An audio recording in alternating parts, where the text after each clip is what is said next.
Hello, everybody. It's George from Ireland. So welcome back to my channel again.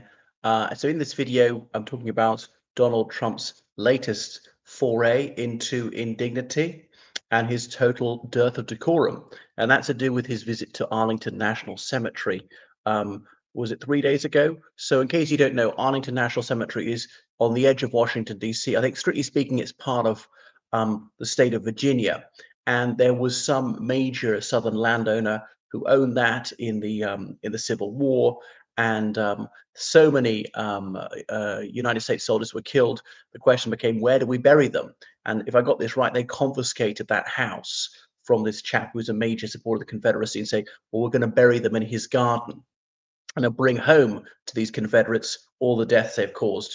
Anyway, because it's on the edge of the capital of the United States, that is the major military cemetery. But not just any soldier, marine, or whatever airman or sailor can be buried there. They required special permission. Various presidents are buried there. Most notably, President John F. Kennedy. I've been in there years ago, and it's one of the first you come to. It's actually a very rather modest grave. I think it was initially buried somewhere else, like, um, but because you see it straight away, everybody passes by, and there's row after row of all these white crosses. So Donald Trump went there with entourage a few days ago, and indeed a camera crew. It being the third anniversary of the United States' withdrawal from Afghanistan, an agreement that he made with the Taliban, and that's why for the last year and a half of ISAF's presence in Afghanistan, there were no attacks on the coalition troops. ISAF, the International Security Assistance Force, or is it Stabilization and Assistance Force? Remember, that was a NATO operation. The United States is the only country ever which invoked Article 5 of the NATO Charter. We're under attack. An attack on one is attack on all, obliging all NATO countries, it was under 30 in those days, to send troops to Afghanistan, which they duly did. So 20 years later, Trump would often criticize this, decided he would withdraw. So he made that agreement with the Taliban. And by the way, so Joe Biden came in and he implemented that plan. Biden apparently felt like doing this when he was vice president, but Obama had vetoed him. So Biden went ahead with Trump's plan. He didn't have to. He could have shredded the deal and fought on indefinitely or whatever. So tens of thousands of people were killed in that 20-year Afghan conflict. Is it over 3,000 US troops? And in the withdrawal, about 11 were killed by a Taliban bomb because there was some ultra Taliban who said, well, let's not miss this last opportunity to have a crack at the infidels. So some people were killed. Now, apparently, the families of two of those slain, they are Trumpists. So then he went to supposedly show respect to these fallen soldiers and lay a wreath at their graves. You might say, so far, so good. But the rules about going to Arlington National Cemetery is not to film or create any media images, no footage for partisan purposes. And this was for a nakedly electoral purpose. Anyway, so federal law says you're not permitted to use cemeteries for campaigning. And the US Army told the people this in advance, just in case they didn't know. What was I going to say? It was 13 American troops were killed in that incident in Afghanistan, not 11. So they went to Section 60 of the graveyard, which is where those killed in Iraq and Afghanistan are laid to rest. Anyway, an official from Arlington Cemetery came up to Trump staffers and said, excuse me, that you can't be doing this. You're not to be filming like this. And there was some argy-bargy there. So it's said that the Trump campaign then put out a bogus statement accusing the woman who said, you must desist from filming, of being mentally ill. Yeah. And this is what Stephen Chung, a Trump staffer, said about it. The fact is that the private photographer was permitted on the premises, and for whatever reason, an unnamed individual, clearly suffering from a mental health episode, decided to physically block members of the President Trump's team during a very solemn ceremony back there. So some people say that is calumny, that this person is not mentally ill whatsoever. And by the way, that Stephen Chung, he is just committed a solecism there. That was a split infinitive. To physically block should be to block physically. All right, but I do that myself occasionally. And Trump then posed with a thumb up, which might seem flippant, even disrespectful. What's the best possible interpretation you could put on that? That he was somehow wishing them well. It was some sort of benediction or whatever, that he was on their side, that posthumously they would support him. But it's nauseating, and it's part of a catalogue of gross breaches of protocol, of really being tone deaf, really being tasteless and insensitive.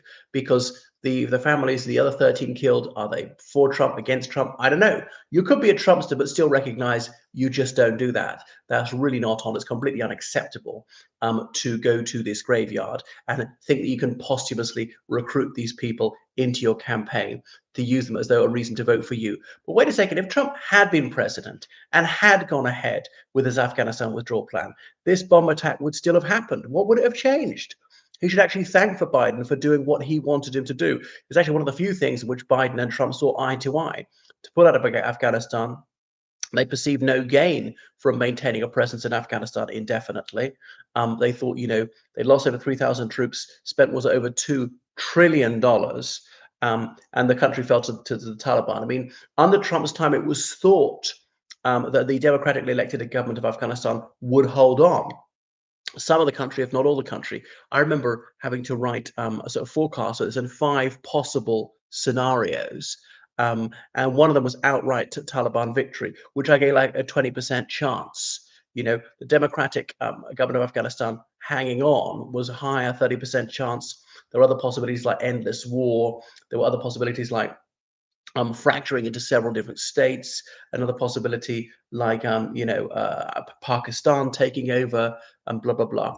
So anyway, so Trump has gone to war on this one in Truth Social. So it really is sickening, and actually, it's a crime. They probably won't be prosecuted for this one. Um, so clearly, Trump did not abide by the rules here. So I suppose it tells us what we already knew about him: that he is crass, that he really has no sense of dignity, no common decency. They will lie, they will disparage people, they will put out all these canards about people being mentally ill, anyone who calls them out. That he will not abide by the rules, and that there just is no ethical bottom line.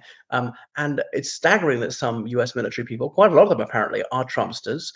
I suppose his chauvinism, his hyper-aggression, his cruelty. Some people mistake his cruelty for toughness.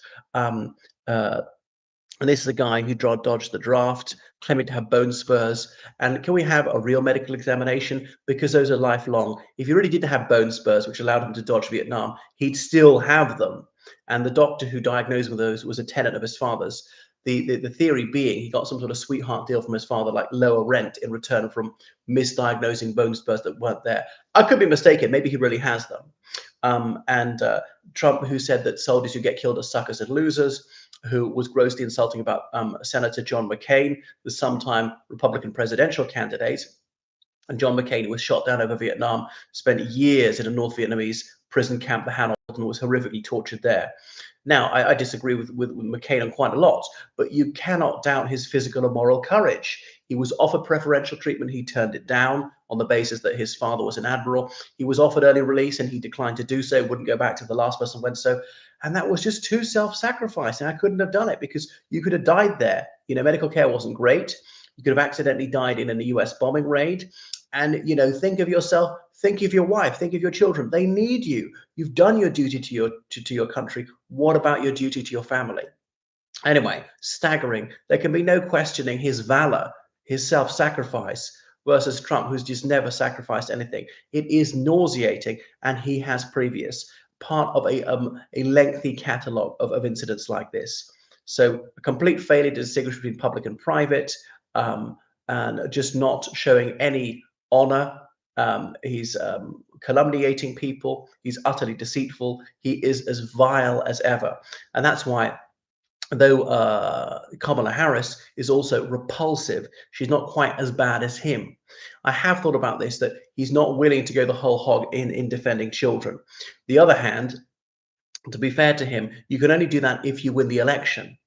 And if he's too hardline in sticking up for defenseless girls and boys, he'll lose the election. So I said, I'm afraid one has to trim a little bit. He's only going to be able to appoint judges or set policies to save kids if he wins the election, but which I think he still will narrowly do. Some polls came out with him which are all right for him, actually. Right. Thank you for watching my channel. Make sure you subscribe to me on Patreon, donate on PayPal, georgecallahan79@gmail.com. Bye-bye.